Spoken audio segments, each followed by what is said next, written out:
This subject, wealth and income inequality, are the biggest moral crisis. I'd also say it's a spiritual crisis in America today, all around the world. This gap between the rich and everybody else is reaching critical proportions. And I think one of the biggest crises is the young people. Today's young unemployed become tomorrow's unemployable. They lose valuable jobs, training skills. So I'm going to show, since a picture's worth 1,000 words, I'll just show you some pictures about how rapidly this inequality, as well as opportunity inequality, is growing. So what's happening in America today, savers are losers. You know, most parents say to their kids, go to school and save money and work hard. But in 1970, when I graduated from school, $1 million at 15% interest earned me $150,000 a year. Now, you could live on $150,000 a year back then. But in 2016, due to this thing called quantitative easing, I call it the Greenspan put, it's $1 million at negative 5 basis points. It's going to cost you $1 million to save $1 million. That is how deteriorated our financial systems have become. And this is one of the causes between the gap between the rich and the poor. The other thing is that fewer and fewer families are receiving middle-class incomes. It's going down. Every time we shop at Walmart, we ship dollars and jobs over to China and Pakistan and all the other countries. That's capitalism. The other thing that's happening when people's incomes go down, they become dependent. Now, the US government tells us that poverty has been beaten in America. Well, maybe poverty has been beaten, but what has increased is the entitlement mentality. The attitude that the government and other people should take care of me. As I said, it's a moral crisis as well as a spiritual crisis. I learned in Sunday school, give and you shall receive. And too many people today think they should receive. This is the other crisis here, is Social Security. Being Japanese, the Japanese call it, Social Security.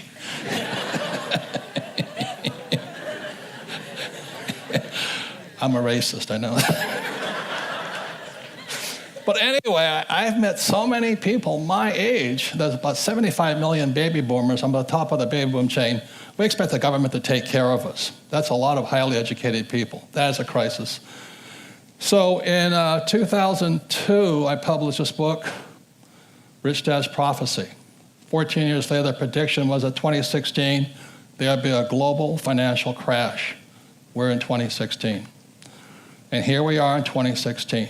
You can see it coming. In the first 10 years of this century, we have had 3 major crashes. In 2000 was the dot-com crash, followed by the 2006 real estate subprime crash, and then 2008, the banking crash. The question is this next? This is the giant crash of 1929, and every time I listen to those guys on CNBC, I call it bubble vision, they keep talking about the giant crash of 1929. I tell you what, it doesn't even compare to this one coming, you know? So that's why I write and I speak, and I'm very concerned about our futures, our well-being, and the state of the economy. So I'm going to be talking today about why the rich are getting richer. Commercial message, my next book coming out. But I'll explain some of the tricks of the trade, why guys like me get richer and everybody else is not. And this is quite interesting. This is one of the reasons the rich are getting richer. These are the Bush tax cuts. The biggest tax cuts goes to the top 0.1%. Thank you, George. I appreciate that. You know, they have no morals, those guys, man, I tell you. But anyway, I'm the author of the book, Rich Dad, Poor Dad. Maybe I should see a show of hands. How many have read Rich Dad, Poor Dad? Oh, good, some of you have. Who has not yet read the book here? Oh, good, there's some customers out there. Happy to see that. You know, as I say to the press, I'm a best-selling author. I'm not a best-writing author. But anyway, so for those that have read the book, Rich Dad, Poor Dad, it's a true story of my 2 dads. And the story begins when I was 9 years old, growing up in a little town, a little sugar plantation town called Hilo, Hawaii. And I raised my hand in the 4th grade, and I went to a very rich basically all-white school. And I said, Mrs. Gerald, when will I learn about money? And she says, money? Don't you know the love of money is the root of all evil? I said, not to me, but I tell you. And she says, you're here to get a job. I said, no, I don't want a job. I just want to get rich. So she says, go ask your dad. So that's where Rich Dad, Poor Dad started. And my poor dad was the head of education for Hawaii, very smart man, PhD, went to Stanford, University of Chicago, Northwestern. And I went home and I asked Dad, I said, hey, Dad, when are we going to learn about money? And he says, never. I said, why not? He said, the government doesn't allow us to teach you that. I said, that's kind of interesting. So he said, if you want to get rich, go talk to your best friend's father. And he is an entrepreneur, and someday he'll be a very rich man. So that's how the story of Rich Dad, Poor Dad starts. When I was 9 years old, I went to my rich dad's office, being an entrepreneur, and he started teaching his son and me about why the rich get richer. And that's my financial education began. So I wrote this book. It came out in 1997. So far, it's sold about 41 million copies in 50 languages throughout the world. So I'll give a little bit of my background, I think. I don't do it for the applause. It's send the cash. But anyway. That's Anyway, this is Hilo, Hawaii to New York City. I didn't do well in school. I was a straight C- student. But I did. And having the old man as the head of education wasn't easy, you know. So anyway, I got 2 congressional nominations, one to U.S. Naval Academy, Annapolis, Maryland, one to U.S. Merchant Marine Academy at Kings Point, New York. So I took New York because we're the highest paid graduates in the world. And this is me at Kings Point here. And our starting salaries for most of us was about $100,000 a year back in 1965. So that was pretty good back then. Not much today, but it's pretty good back then. And then when I graduated, I got a job as a 3rd officer on Standard Oil tankers sailing the world. And it was a great job, except for one thing. The Vietnam War was still on, and my moral conscience kind of got to me, and I said, maybe I should go fight a war. So I joined the Marine Corps, and I took a cut in pay from about $6,000 a month down to $200 a month as a Marine lieutenant. And it was a great decision. I went to flight school in Florida, Pensacola, and I was right up the street here at Camp Pendleton, and straight to Vietnam. And it was really a great experience. Loved the Marine Corps, loved the guys I worked with. And it's a band of brothers, very spiritual organization. And when I came back, that's when my business career started. It's my first business, the surfer wallet business and all this. And everybody thinks, yeah, when you start getting successful, life's easy. Well, no, success is expensive. You know, I started selling these silly wallets, and all of a sudden they took off. And I spent more time raising capital to buy more inventory so I could sell more.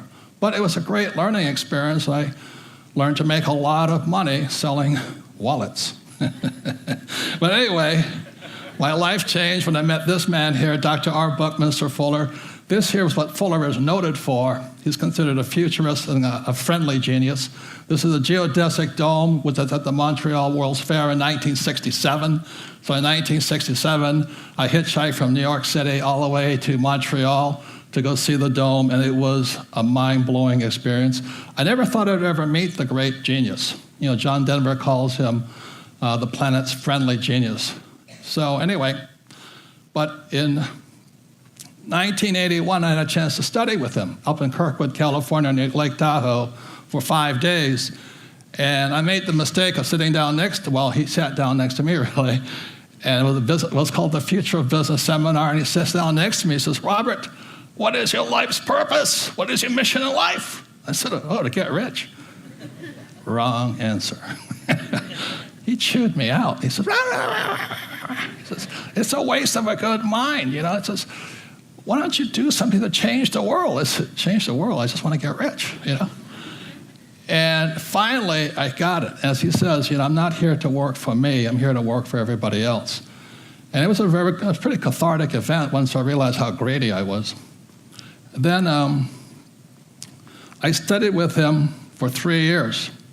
And every time he kept asking the same question that he asked himself, what can I do? I'm just a little guy. What can I do?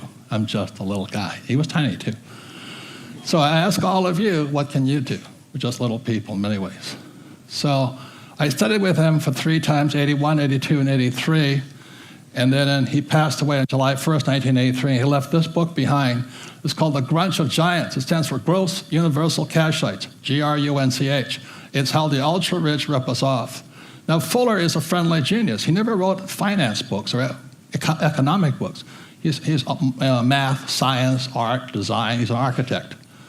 I read Grunch of Giants and understood it because it's exactly what my rich dad was telling me. The rich are ripping us off.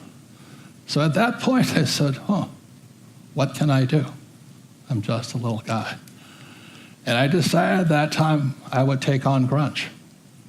And for those of you who wonder who Grunch is, you may just notice that those crashes we just had, we got bailed out. The rich got bailed out. Let me tell you, ladies and gentlemen, Bernanke and the president and Paulson stand up there and they say, this was a mistake. We had to save the economy. That's a lie. I hesitate to tell you that. It's a lie. They bailed out the rich. It is part of their business plan. It goes on all the time. So, ladies and gentlemen, I said in 1983, I got to do something about this. And what can a little guy do is take on the biggest banks, the Federal Reserve Bank, which is not a bank, not federal, no reserves, not American. You get the hint? And I could take on Wall Street, I could take on government, but I could also take on the school system. See, ladies and gentlemen, those crashes, these bailouts are not accidents. And neither is it an accident there's no financial education in school. What my research found since 1983 is premeditated.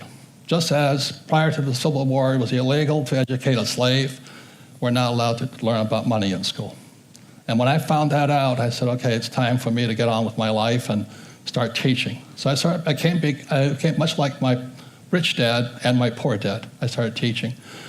And it was not too far from here. My wife and I were homeless in San Diego, doing our best to teach, because we can't go inside the school system and nobody wants to listen. So anyway, that's how it started. And so I'm going to tell you what financial education really is. I'll start by telling you what it's not. Financial education isn't saving money and investing for the long term in the stock market and getting out of debt. Exactly the opposite of that. So my financial education began with a game of Monopoly. We all know the formula: 4 greenhouses, 1 red hotel. So when I was 9 years old till I was about 20, Rich Dad and I and son would play Monopoly. And that's how I learned to become a rich man. So the reason it works is this is the cone of learning. It was created by a man named Professor Edgar Dale. And in 1969, he came up with the cone of learning, and he said, this is how human beings are designed to learn. Notice the worst way to learn is by reading. And the second worst way is lecture, listening to boring teachers. That's why I was never at school. Anyway, that's not really, I was there, but anyway. And then what you guys are doing here is you're looking at pictures, watching a movie. That's why TED Talks works.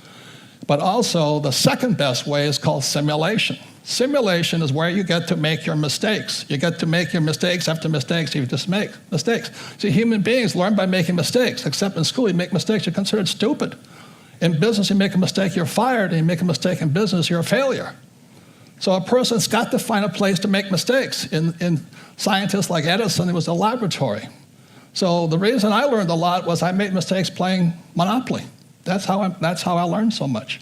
And today I play Monopoly in real life. My wife and I have over 10,000 units, several hotels, golf courses, and oil wells. But that's the game. Once you learn it in your brain by playing games, simulation's the way you learn. So you practice, practice, practice, practice, practice. You make mistake after mistake after mistake. Like a golfer makes a mistake after mistake after mistake, then they turn pro. But the reason a lot of people are not rich, they think mistakes make you stupid. It's criminal. A baby cannot learn to walk unless they fall down. You can't learn to ride a bicycle until you fall off the bicycle. So that's where our school system's letting us down. So I love the military because they taught us to make mistake after mistake after mistake. Every day we flew, we practiced emergency procedures, and every day I killed my engine to fly my aircraft without an engine. And this here is me doing the real thing. I went down 3 times in Vietnam. And if not for practicing crashing, I wouldn't be here today. All 5 of my crew came home alive. So what I did was, after Bucky kind of chewed me out, he says, what can I do? I'm just a little guy. My wife and I created this board game called Cash Flow, but this is the key to the cash flow game here. This is called a financial statement. You add a financial statement to Monopoly, you have cash flow. This is financial literacy, how you understand numbers. So the beauty of the cash flow game is today we have thousands and thousands of cash flow clubs all over the world, people teaching people without having to go through school and getting into student loan debt. Now, you have to go to school to be a doctor, a lawyer, an engineer, but you don't have to go to school to be rich. So all over the world today, I did what Dr. Fuller asked. I started empowering people to learn. So all over the world today, every day in different languages, people are teaching people the same lessons my rich dad taught me. And here's a financial statement: income, expense, asset, liability.